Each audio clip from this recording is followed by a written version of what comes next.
O amor cobre tudo. 2. Aprendendo o amor ágape mediante diferenças de padrão quanto a costumes e práticas. Um assunto controvertido que divide os crentes nascidos de novo são as diferenças de padrão quanto a costumes e práticas.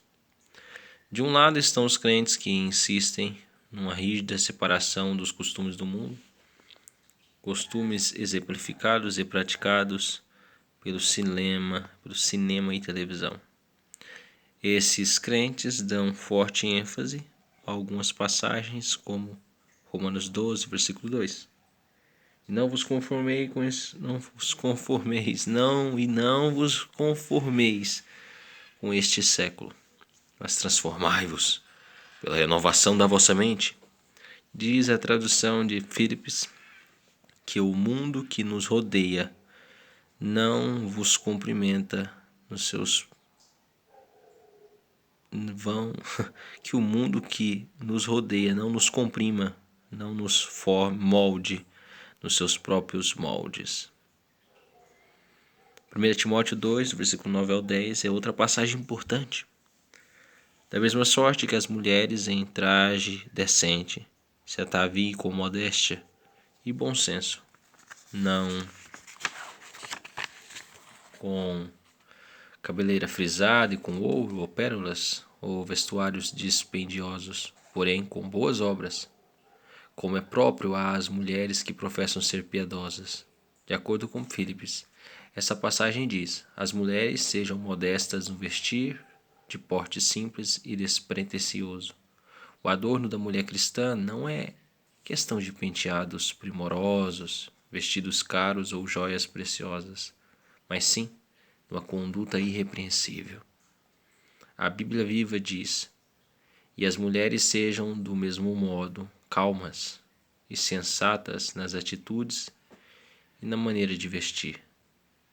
As mulheres cristãs devem ser notadas por sua bondade e virtude, e não pela maneira como arrumam o cabelo ou por causa das joias ou roupas extravagantes. Outra passagem que trata deste assunto é 1 Pedro 3, versículo 3 ao 5. Não seja o adorno das esposas o que é exterior, como o frisado de cabelos, adereços de ouro, aparato de vestuário, seja, porém, o homem interior do coração, unido ao incorruptível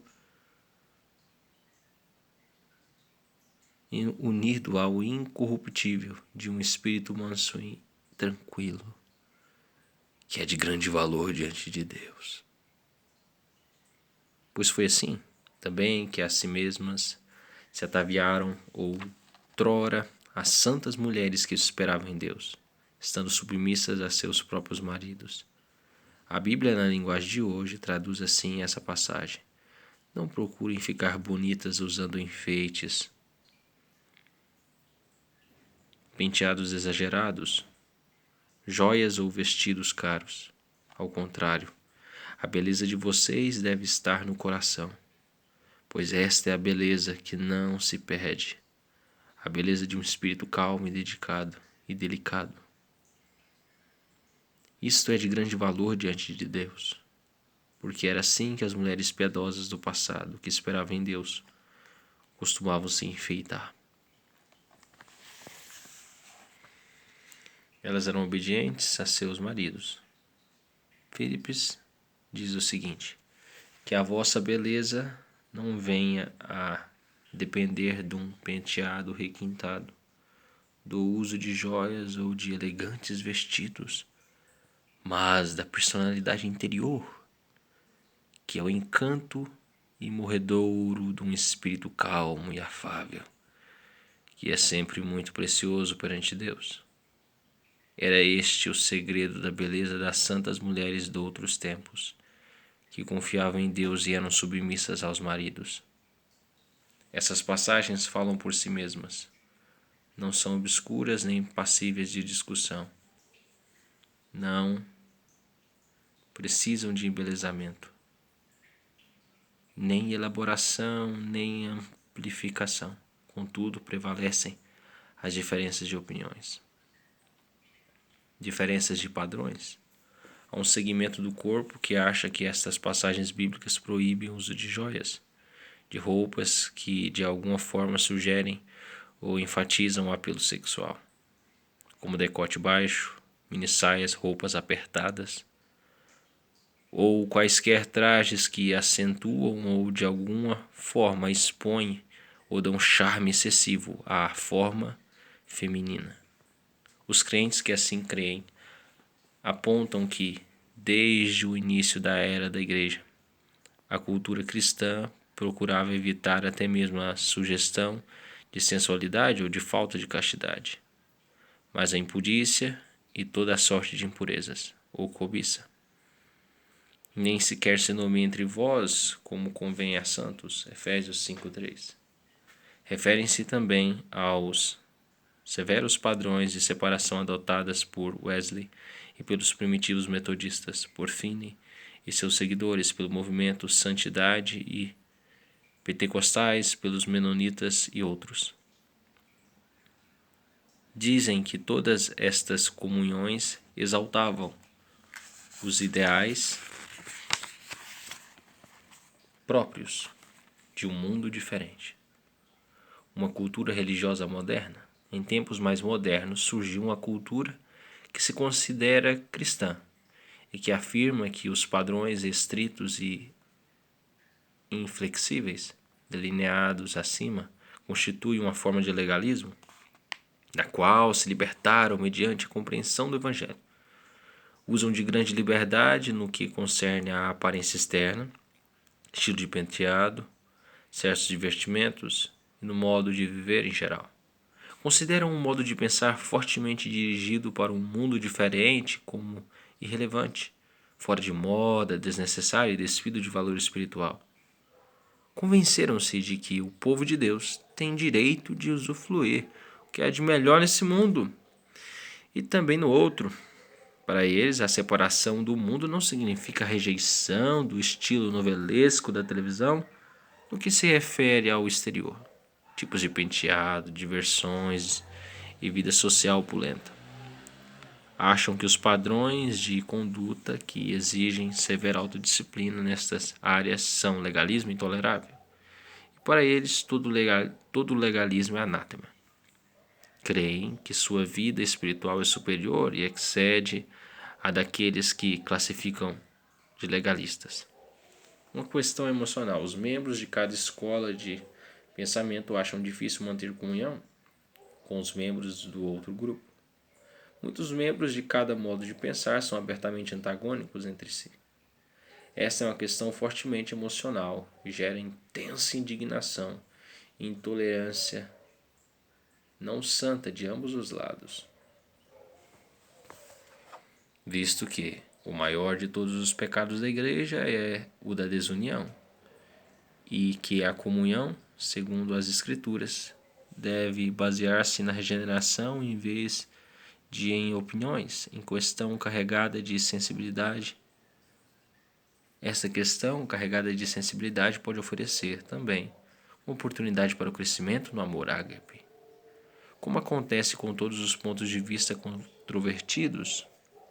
controversos que giram em torno de elementos não essenciais à salvação, a questão não é primariamente de quem tem razão e quem não a tem. A verdadeira questão nem mesmo é quem está quase certo, mais próximo da razão.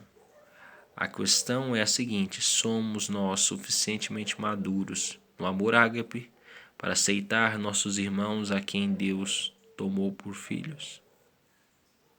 A ponte é o amor ágape. As diferenças que não podem ser cobertas por um acordo intelectual oferecem a oportunidade a que aprendamos uma dimensão mais profunda do amor ágape e ressaltemos os valores eternos. A divisão no corpo produzida pelo rompimento da comunhão é muito mais prejudicial e, portanto, é pecado mais grave do que os supostos erros que mantêm separados os segmentos do corpo. O remédio é mais amor. Já não estou no mundo, mas eles continuam no mundo. Ao passo que eu vou para junto de ti, Pai Santo, guarda-os em teu nome, que me deste para que eles sejam um. assim como nós, a fim de que todos sejam um. E como és tu, ó Pai, em mim e eu em ti, também sejam eles em nós, para que o mundo creia que tu me enviaste. Eu lhes tenho transmitido a glória que me tens dado, para que sejam um como nós o somos, eu neles e tu em mim, a fim de que sejam aperfeiçoados na unidade, para que o mundo conheça que tu me enviaste e os amaste como também amaste a mim. João 17, versículo 11, versículo 21 até o 23. Assim como também nós, conquanto muitos, somos um só corpo em Cristo e membros uns dos outros. Romanos 12, 5. Porque nós, embora muitos, somos unicamente um pão, um só corpo, porque todos participamos do único pão. 1 Coríntios 10, 17. Porque assim como o corpo é um e tem muitos membros, e todos os membros, sendo muitos, constituem um só corpo, assim também com respeito a Cristo. Pois, em um só Espírito, todos nós somos batizados em um corpo, quer judeus, quer gregos, quer escravos, quer livres. E a todos nós foi dado beber um só Espírito. Porque também o corpo não é um só membro, mas muitos. O certo é que não há muitos membros, mas um só corpo. Não podem os olhos dizer à mão, não precisamos de ti, nem ainda a cabeça aos pés, não preciso de vós. Pelo contrário, os membros do corpo que parecem ser mais fracos são necessários, e os que parecem menos dignos no corpo, e a estes damos muito mais honra. Também os que em nós não são decorosos revestimos de especial honra, mas os nossos membros nobres não têm necessidade disso. Contudo, Deus ordenou o corpo, concedendo muito mais honra àquilo que menos tinha, para que não haja divisão no corpo, pelo contrário, cooperem os membros com igual cuidado em favor uns dos outros. 1 Coríntios 12, do versículo 12 ao 14, versículo 20 ao 25. Se compreendemos a palavra de Deus, divisão e rompimento de comunhão por causa de doutrinas incidentais não apenas são pecados, mas pecados hediondos. Atritos a respeito de padrões quanto a questões externas oferecem oportunidade para o crescimento em amor e, portanto, em decorrência, crescimento nos valores celestiais. Ninguém precisa comprometer suas convicções pessoais ou sua posição a fim de exercer o amor ágape.